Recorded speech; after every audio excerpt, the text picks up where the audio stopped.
बहुत सुंदर राजकुमार है। बहुत सुंदर बात तुम्हें तो पसंद गई है, बहुत नीक सोच है। जैसे उनको देखा मेरे मन में आया, अगर मेरा विवाह इनके साथ में हो जाए अब तो मेरा जीवन धन्य हो जाएगा। अरे तो क्या होगा? लेकिन इस रूप में मुझसे वो शादी नहीं करेंगे। कुछ है हमको। मैं एक सुंदरी का रूप बना करके उनके पास जा रही हूँ और शादी का प्रस्ताव रखूंगी। हम जा रहे हूँ। हे भैया, आज आप हमें मानव जीवन के कर्तव्यों के बारे में कुछ बातें विस्तार पूर्वक बताएं। हे लक्ष्मण, कहिए भैया। तुम्हारा यह प्रश्न अति उत्तम है। इस संसार में जितने भी जीव उत्पन्न हुए हैं, मानव का जीवन सर्वश्रेष्ठ माना गया है। लेकिन आज का मानव से ही लड़ रहा है। एक भाई से लड़ रहा है। मानव का दुश्मन बन के अहिंसा पर उतर आया है। हे लक्ष्मण, अगर सभी मनुष्य आपस में प्रेम से मिलजुल कर रहे तो किसी को कभी कोई तकलीफ नहीं होती है। लेकिन बड़े दुख की बात है, आज ऐसा नहीं हो रहा है। पर ये ऐसा कहाँ हो रहा है।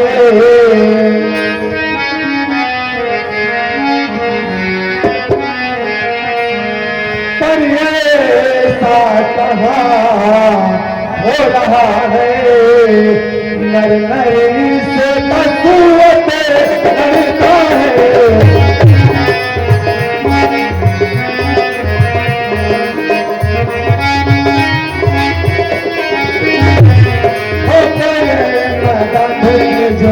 साथ है तो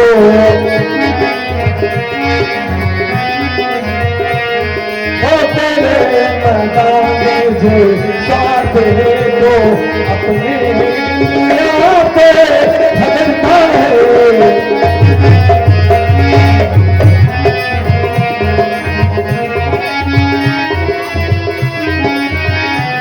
ये लक्ष्मण, बड़े दुख की बात है। आज का मनुष्य से ही पशुओं की भांति लड़ता है। सिर्फ अपने स्वार्थ की पूर्ति के लिए किसी भी हद तक जा सकता है। यही बड़े दुख की बात है। लेकिन अगर इसके विपरीत यदि सभी मनुष्य आपस में प्रेम पूर्वक रहे तो इस संसार में चारों तरफ हर्षोल्लास ही होगा। प्रेम की गंगा बहती दिखाई देगी। लेकिन आज ऐसा होता बिल्कुल भी प्रतीत नहीं हो रहा है लक्ष्मण। सारे मनुष्य एक दूसरे से ही झगड़ने में ही व्यस्त हैं। किसी की चिंता नहीं है। सभी को सिर्फ अपनी चिंता सताए रहती है। अब मैं चलती हैं इन दोनों राजकुमार।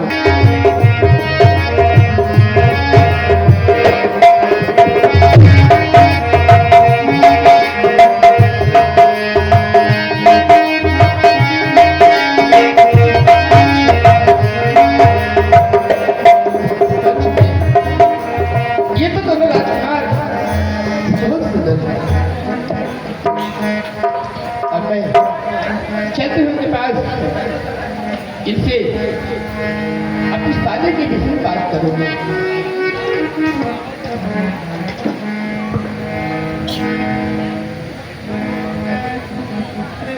राजकुमार, आप मुझसे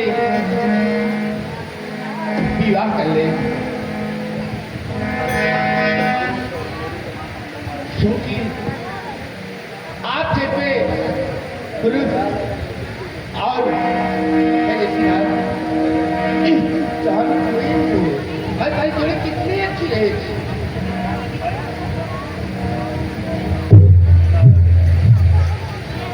हे देवी, हमारा विवाह तो हो चुका है और हम पराई स्त्री पर कभी नजर नहीं डालते हैं। यदि तुम्हारी इच्छा ही है तो तुम हमारे छोटे भाई से पूछ लो। ठीक है, मैं तुम्हारे छोटे भाई से बात करूंगा। राजकुमार, छोटे राजकुमार, आप मुझसे विवाह कर लेंगे। हे सुंदरी, हमारा भी विवाह हो चुका है और मैं एक पत्नी व्रत रखने वाला पुरुष हूं। सुंदरी, तो हो चुका विवाह मेरा, सुनिए सुनिए सुंदरी, हो चुका विवाह मेरा, सुनिए नहीं झूठ बात इसमें जानो।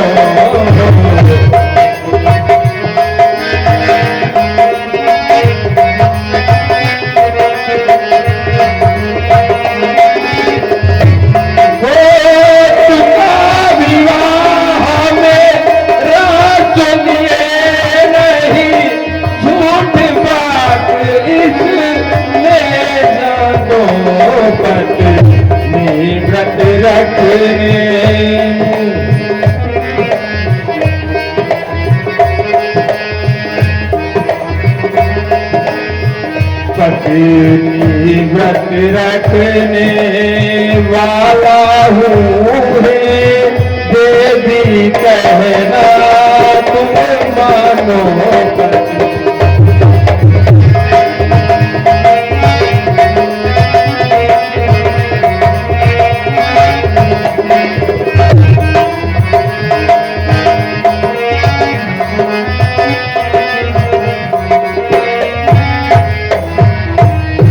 सुंदरी, हमारा तो विवाह संपन्न हो चुका है,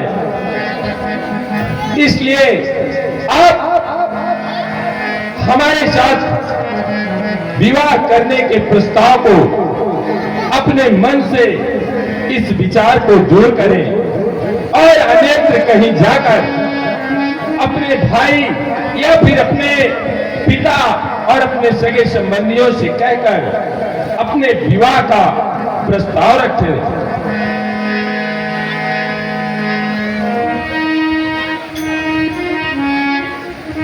तुम दोनों ऐसे नहीं मानोगे।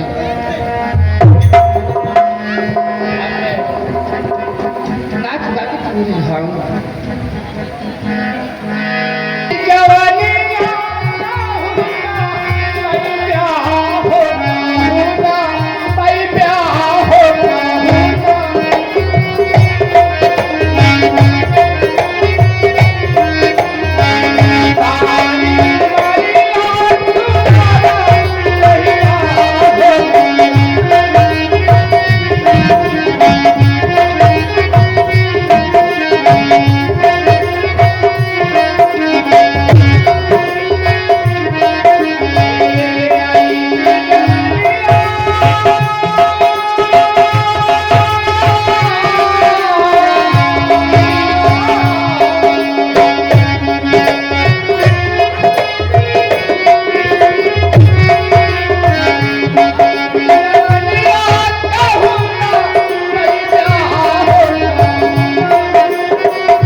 मास्टर जी, आज नहीं महाराज बताता होंगे, इस विवाह करके ही जाओगे।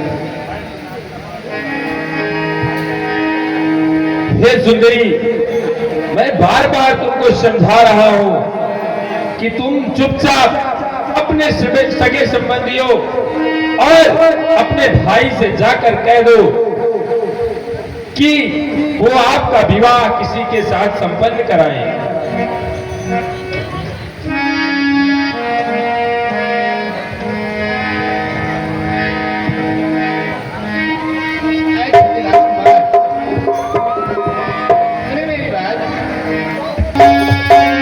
मैं तुझसे बार बार आग्रह कर रहा हूं, बार बार निवेदन कर रहा हूं कि यदि तुम्हें विवाह करना ही है तो जाकर अपने भाई, अपने पिता या फिर अपने सगे संबंधियों से कहो कि वो तुम्हारा विवाह करवा दे। लेकिन तुम तो निर्लज्जता की सारी हद पार कर चुकी हो, तो क्यों व्यर्थ में इधर उधर? सुनो सुंदरी, इस भांति व्यर्थ क्यों इधर उधर? अरे अपना नाम डुबाती हो, निज भाई और निज पिताजी का व्यभिचारी नाम डुबाती हो।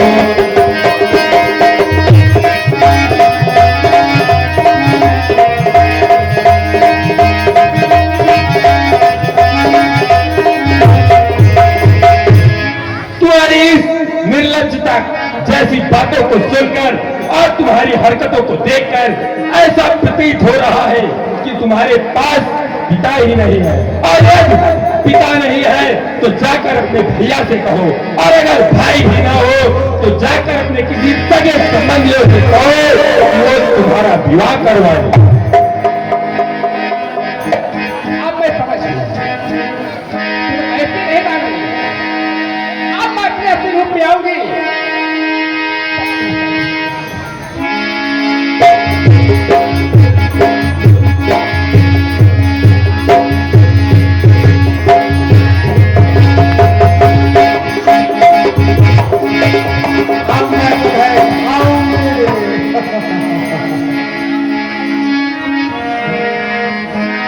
पहले मैं इस सुंदरी को खाऊंगी, उसके बाद छोटे, उसके बाद तुमसे जबरदस्ती विवाह करूंगी।